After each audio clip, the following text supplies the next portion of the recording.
Okay, so let's continue on with Sara Seager's talk, and if there's time, we'll have time for questions and answers. Sarah, would you like this mic? Okay. Good afternoon, everyone. I'd also like to start by thanking all of you for coming and thanking the committee and thanking Dr. Raymond and Beverly Sackler for supporting the sciences and for the award, which I'm very honored to receive. And I'll just second that it's great to share the award with Dave Charbonneau. We've known each other since undergraduate days, and we've had a strange kind of parallel universe intertwined life. So it's great to be here, and thanks to our hosts and all of you. Today I'm going to talk about the diversity of exoplanets and the search for habitable worlds. Does anyone recognize this planet? I have to check how closely you're paying attention after last series of remarks and talks. Some people look puzzled. Well, actually, it's not Earth, if you look at it. It's got too much land. And I really like this image. It's just an artist's conception of an exoplanet, because to some level it epitomizes, it captures the field in that we have to define what we are looking for and to understand what kind of detail is really necessary to find what we're looking for. So here's, to put things in perspective, I'm starting with this galaxy, which I think most of you have seen this particular galaxy. It's a real photograph of a galaxy. A galaxy is a collection of bound stars. And we believe that our sun is about where that red dot is. And I just want to put things into perspective for you by saying that in our galaxy alone, there are hundreds of billions of stars. And in the universe, there's probably hundreds of billions of galaxies or more. So the chance for habitable worlds to be out there that are actually inhabited is so high, I think that nobody who would doubt that they're out there. But a harder question for you is how far from our own Earth can we find these habitable worlds in our lifetime? Does anybody want to take a guess on this picture?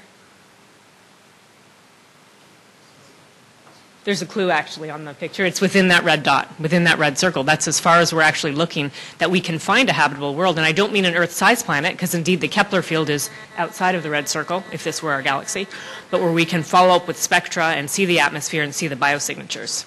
So what I'm going to do today is I'm giving you a Q&A of the questions I get asked most often by people of all walks of life. And you're going to have to get an abbreviated version, because since they only have 15 minutes. But if you'd like more details, just let me know afterwards. So the first question is, what could aliens see looking at Earth from afar? If there are indeed other inhabited intelligent life that have capabilities of telescopes, what could they see? Well, they would see a pale blue dot. In fact, this is a real photograph of Earth taken by the Voyager 1 spacecraft at 4 billion miles away. Now Voyager is about 10 billion miles away, and in fact there's even an iPhone app. If you want to know exactly where the Voyagers are right now, you can find out. So this is what it would look like, a pale blue dot. It's in this picture 1 pixel.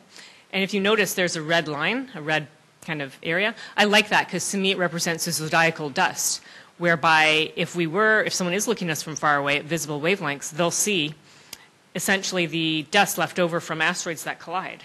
In this particular image, it's just scattered light in the camera optics. But that is what it is. And if these aliens basically had our knowledge and were willing to spend a little more money on exoplanets, because right now the easiest way we know to build a telescope to get a picture of a pale blue dot directly would cost about $5 billion right now. So we're sticking with the transit method for now because it's actually an easier measurement to make. This direct imaging, it's challenging because you need to get rid of the starlight, and in transits you can work with the starlight. So what we'd like to do is get a spectrum. Here I'm just colloquially calling it a fingerprint of Earth's atmospheric gases, and I'm showing you 2 real spectra of Earth. They're actually taken, it's in a somewhat complicated way, by looking at Earthshine, that is when you look at the crescent moon and you see part of the moon is lit up, that's light that hits Earth, bounces off Earth and hits the moon and comes back to Earth. And you can actually extract what Earth looks like as an exoplanet, because the moon is such a poor mirror, it scrambles all the rays, making the Earth look like a spatially unresolved source. So what I'm showing here is a spectrum. The top one is normalized reflectance and as a function of wavelength. So let's see, is there a pointer here? Oh, here it is. This is visible wavelengths. And this is near infrared. This one is the mid-infrared. I'm going to focus up here now. And for anyone who doesn't understand spectra, because we don't have time to get into the details of what it is, I think that if there were no atmospheric features, the starlight that would be reflected from Earth that's normalized to the incident starlight, this would be a straight line. And what's also interesting about this figure is you can see the biggest features are actually water vapor. And did you know that water vapor is our biggest greenhouse gas? We don't hear about it in the news because we're not really affecting the water vapor budget as humans. So we like water vapor because on a small rocky planet, it's indicative of water oceans. And all life on Earth requires liquid water, so that's our place to start, is finding a planet with liquid water. Actually, you know what? Water in Earth, it should be photodissociated with the hydrogen escaping to space. So if the aliens are looking at us from afar and they see water vapor and they know that we're a small rocky world, they'll know there's surface liquid water. Oxygen, this narrow feature here, there's another one here, and ozone, a photochemical product of oxygen, are our best biosignature gases because oxygen is only produced by plants and photosynthetic bacteria, and it's so high in our atmosphere, 20% by volume, it's almost 10 orders of magnitude more than we would have if we didn't have life on Earth. And there's a lot of other details in the spectrum, some of which it would basically take many hours to weeks to explain all the details, but that's what we're looking for, basically. So if there are aliens, what would aliens see looking at Earth from afar? A pale blue dot with brightness that varies with time, and an atmosphere that has water vapor, oxygen, ozone, and carbon dioxide. Those are the big gases that have strong absorption features that are essentially globally present in the atmosphere. The gases that you hear about that are in smaller proportions, like methane, nitrous oxide, N2O, there's a long list of them, would be more difficult to see. So that's a summary of what would we see looking from afar. Actually, the question I get asked most often, almost the most often, is when will we find another Earth? And actually, this is a tough question because that depends on how we define Earth. If you want Earth to be the true Earth twin, that's many years off. If you want to find a big Earth orbiting a small star, and you're willing to relax what you want to call Earth, actually that could be very soon.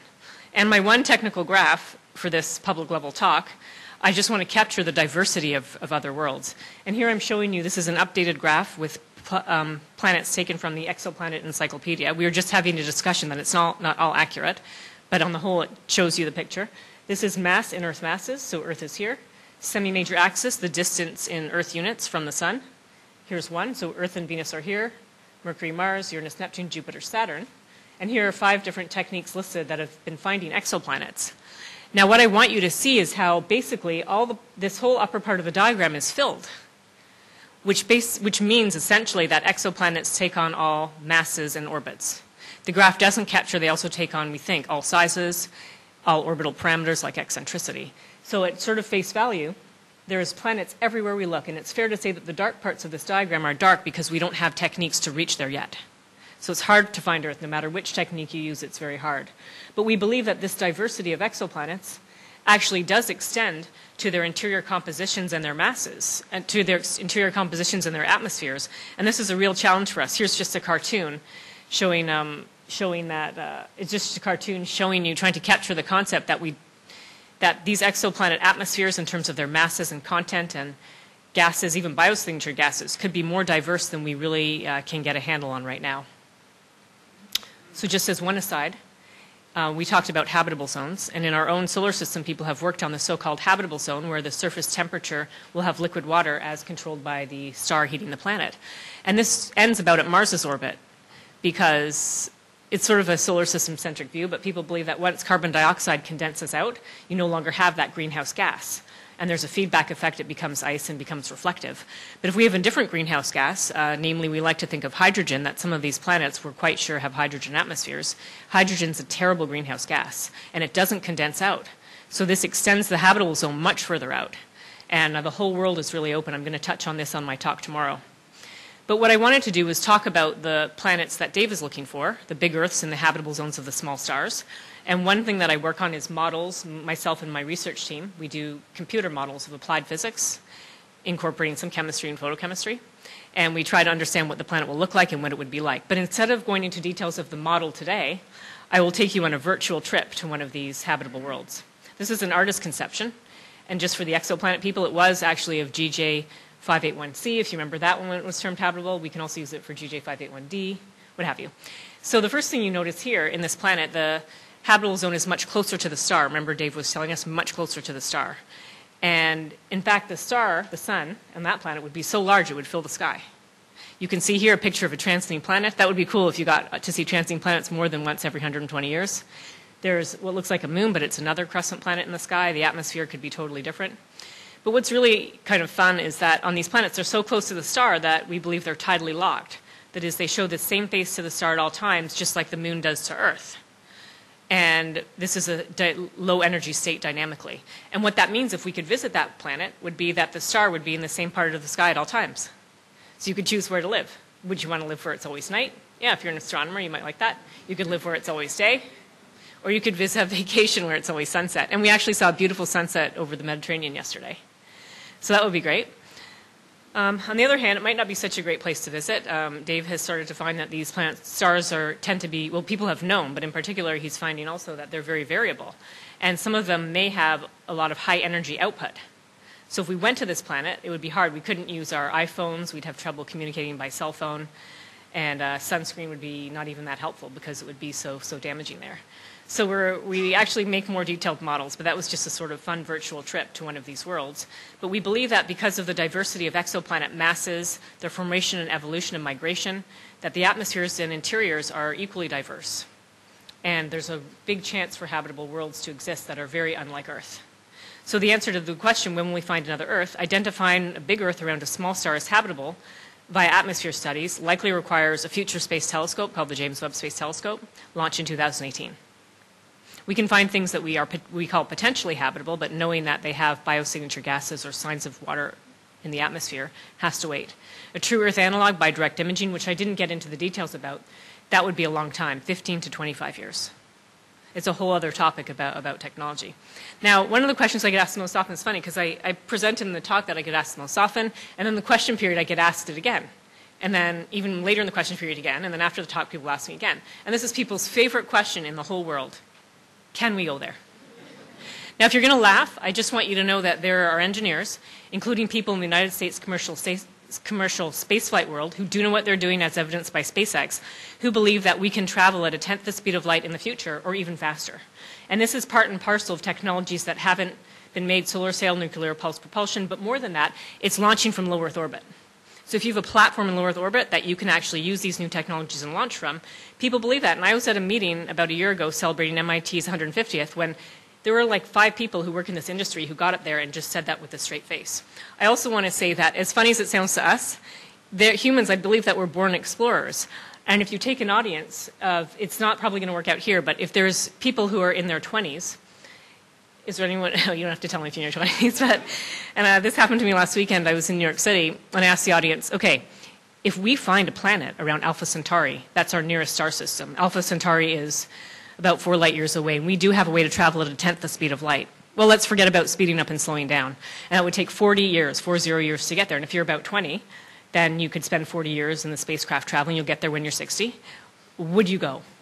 Actually, 20 people raised their hand, and any single audience that I talk to of undergraduates in a science and technology university, actually there'll always be at least one, maybe more.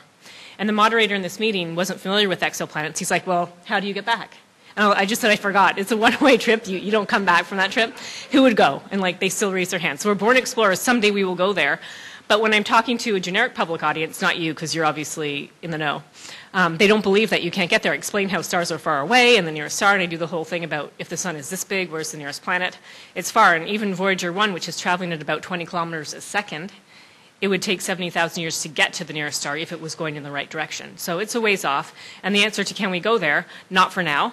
I believe someday people will send probes to the nearest stars. And so the last question is more in depth, and that's if these people who want to know can we go there, if that's their favorite question, they say if we can't go, why are we looking? And you're laughing because you know the answer. It's astronomy. We do things by remote sensing, and that's why we do it. We try to understand their atmospheres and their interiors and their biosignature gases. And that's what I'll finish my talk with a few slides about biosignature gases. Now, when we look for biosignature gases, we actually we don't worry about what life is or what the origin of life is. We just worry about what life does. And furthermore, we have to make some basic assumptions, and we basically have to base it on that life is essentially chemistry, and that in life's activities of metabolism, it will output chemical signatures, molecules that will accumulate in an atmosphere that will be available for remote detection. So at the end of the day, if we come here and tell you, oh, we found this planet and it has signs of water vapor and biosignature gases and we're really excited, we won't know what's causing that gas. We won't know if it's intelligent life. We won't know if it's bacteria. There's a picture of bacteria and a cartoon about some alien intelligent life. But that's essentially what we're looking for. So we're making an assumption that life elsewhere doesn't run on, let's say, mechanical energy, like a windmill. We don't have any life like that on Earth that operates like a windmill and stores energy somehow and then uses it again. We only believe in chemical energy. And in exoplanets, we love microbial sciences. There's life in extreme environments all around Earth. Here's just an astrobiology photo capturing some of the extremes, very salty organisms, ones that like acid environments. In the middle picture, there's high pressure. It's not that high pressure for exoplanets, but that live at the bottom of the sea near the hydrothermal vents.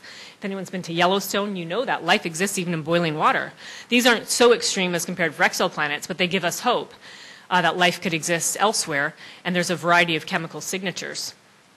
So what I do for my job, I try to capture it in a kind of cartoon slide because it's actually pretty complicated. And what we do now is very sophisticated models. We think they're sophisticated anyway, of Earth. They're not as sophisticated as what people use who study Earth. But I'm showing you a planet here with fluxes coming off the surface. So there's geofluxes, which on our own planet are things like water vapor or hydrogen sulfide or SO2, methane coming off the deep sea floor. We have biofluxes, which there's literally like, honestly, if you were to count them all, there's like 10,000 biosignature gases. Most of them are negligible, like volatile organic compounds. If you walk into a pine forest and you smell these smells. But then there are some that are more. But anyway, all these things here, they get mixed up in the atmosphere. And then what happens is they get photochemically altered. And so we end up seeing a photochemically altered version. The biosignatures that can survive long enough are ones that could be detected remotely. But that's essentially what we do. And tomorrow, I'll be talking more about that. But right now, for you today, I'm just going to summarize it for anyone who likes biology and chemistry of how we see biosignature gases. Now, a lot of life gets energy not from the sun, but from energy stored in chemical potential energy gradients. And they use redox reactions of chemicals. The best example people like is methanogenesis, where there's carbon dioxide and hydrogen, which combine, and life uses it and ends up making methane as a byproduct. So what's really important here is that in some environments like the deep sea floor, there's carbon dioxide and hydrogen that won't react spontaneously. They need a little push from an enzyme inside the life form. And that methane is a gas that people love as a biosignature. The problem is that that life only has the same chemicals to work with that geophysics does. So if there's an environment where CO2 and H2 can only be activated by life, there could be another environment on Earth on the same planet where they're not kinetically inhibited, where actually the temperature and pressure are such that the reaction can go forward. So we're kind of bogged down by false positives, whereby life that uses very basic chemicals in the environment, geophysics can do that also. And there can be another place on Earth where those chemicals also exist that is made, and that's the problem we face. So there's a separate category of biosignature gases, which we don't really have a great word for them, so we just call them kind of secondary products. They're things some of you might have heard of, like DMS, dimethyl sulfide. It's a kind of place, people thought it played a major role in climate. There's other gases, which I'll get into more tomorrow. But these ones are produced for reasons like stress. They're produced by reasons not to extract energy, and there's a huge number of them, like the ones I described in the forest. And those biosignature gases don't have geophysical false positives. But on the other hand, they're made in very small quantities, and so it's more difficult for them to accumulate in the atmosphere. But I'll just finish with one more thing about biosignatures, is people really like the M stars that are very low luminosity, because one of the major destroyers of all biosignature gases is the molecule OH, which in atmospheric chemistry people like to call the garbage eater of the atmosphere. OH is made by when water and oxygen get split up. You get OH, and it just essentially destroys everything. So if there's an atmosphere with low water vapor, or that's the dry planet I showed at the beginning, or one with low UV, it's actually a really great candidate for finding biosignature gases. So if we can't go there, why look? Remote sensing of interiors, atmospheres, and biosignature gases. And just to summarize, I want to summarize the Q&A so you have it fresh in your mind. What could aliens see looking from afar? They could see the pale blue dot. They could see a spectrum with water vapor and biosignature gases. When will we find another Earth? We can find Earth-sized planets already with Kepler. We want to find a potentially habitable world with Mirth. To find an Earth, we need to see the atmosphere and understand what's in it. I gave you till James Webb launches in 2018, or much further for the actual Earth twin. If we can't go there, why look? And I'm just going to finish off with something that we all, and a lot of us in Exoplanets are really excited about. And that is, here's a picture of, it's supposed to be a dark sky, but it's kind of hard to take a picture in the dark, so here's twilight. But we want to be able to take our children, grandchildren, nieces, and nephews to a dark site and point to a star like the sun or like an M star and tell the children that star has a planet like Earth. And I'll finish by seconding what Dave said, that, today if you have children or grandchildren or nieces or nephews, for them when they grow up and become scientifically aware, of course we always knew about exoplanets. Exoplanets have always been out there. And so we're trying to shepherd in the next generation who, when they grow up and become scientifically aware, they'll also know that there's signs of life on all those planets as well. Thank you.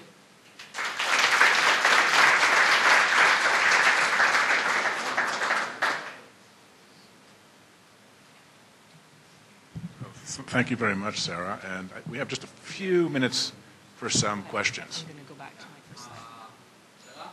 Yes. So one message which is a bit sad, if we want to be discovered by other intelligent beings, we should keep air as polluted as possible. Or Okay. we have better chance to discover a planet that society is polluted. But that's just a remark. Yeah, good one. Did they find the ozone in any of the exoplanets? Question is, has ozone been found in any exoplanets? The answer is no. Right now, the only planets accessible for atmosphere observations are big giant planets. And oxygen is unlikely to exist on those naturally, so we haven't seen ozone or oxygen. We have a list of molecules. It's pretty short, and it's for giant planets. If you want the list, I can go through it. Yes?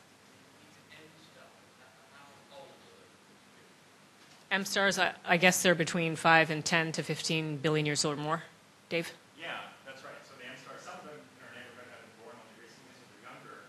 But some of them are 12 billion years old.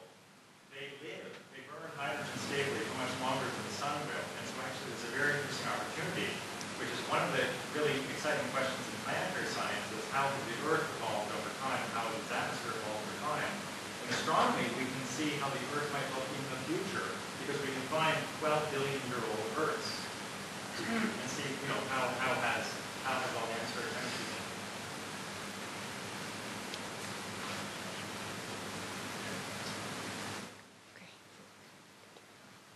So thank you very much. I want to remind everybody that tomorrow our two Sackler Prize laureates will deliver colloquium talks. Those will start at 2 o'clock, and that will go to 4 o'clock. So you're all welcome and invited and encouraged to attend to hear more details. So I'd like to congratulate Professor Charbonneau and Professor Seager again for receiving the 2012 Sackler Prize Award. It's wonderful hosting you here. It's a great pleasure for me. Thank you, everybody, for coming. Thank you.